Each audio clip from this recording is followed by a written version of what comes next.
अस्सलाम वालेकुम। मैं सिद्दीक़ मिठू अरवा वाला मौजू। गर्मी ऐं सर्दी, दुख ऐं सुख, तरतीब उभम अखर बे ब मौजू। गर्मी ऐं सर्दी, दुख ऐं सुख, तरतीब उभम अखर बे ॿियो। वाह कंहिं ख़ूब चयो आहे, जिन सार जी सूंह टोर सदा बहार चमन में हूंदा आहिनि।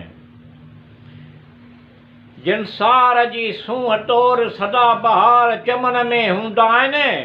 किस्मे किस्मे बूटा मेवेदार वण छांव ॾींदड़ किस्मे किस्मे गुल हूंदा आहिनि।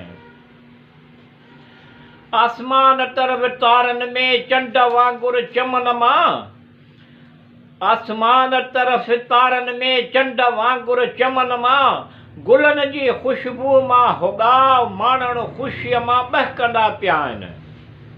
जिन सार जे सूंह टोर सदा बहार चमन में हूंदा आहिनि।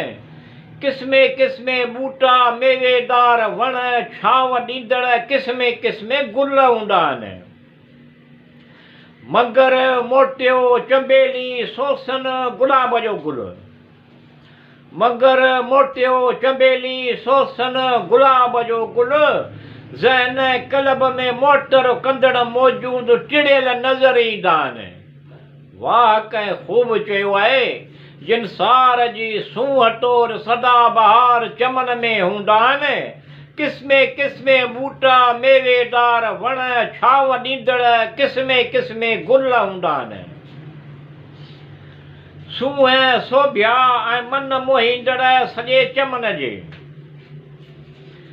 सूंहं सोभिया ऐं मन मोहींदड़ सॼे चमन जी, रौनक में इज़ाफ़ो कंदड़ फिज़ा खे मुअत्तर करण में निमाया नज़र ईंदा आहिनि।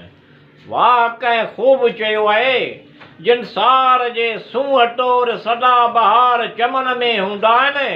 किस्मे किस्मे बूटा मेवेदार वण छांव ॾींदड़ किस्मे किस्मे गुल हूंदा आहिनि।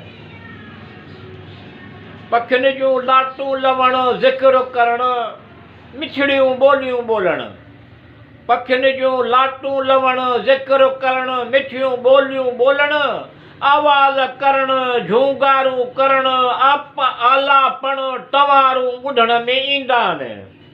वाह कंहिं ख़ूब चयो आहे, जिन सार जे सूंह टोर सदा बहार चमन में हूंदा आहिनि। किस्मे किस्मे बूटा मेवेदार वण छांव ॾींदड़ किस्मे किस्मे गुल हूंदा आहिनि।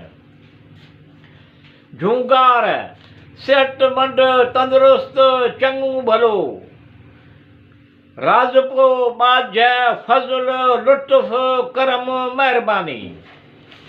झूंगार सिहतमंद तंदुरुस्त चङो भलो, राज़पो बाज फज़ुल लुत्फ़ करम महिरबानी।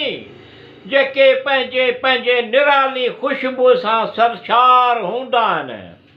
जेके पंहिंजे पंहिंजे निराली ख़ुशबू सां सरशार हूंदा आहिनि। वाह कंहिं ख़ूब चयो आहे, जिन सार जे सूंह टोर सदा बहार चमन में हूंदा आहिनि।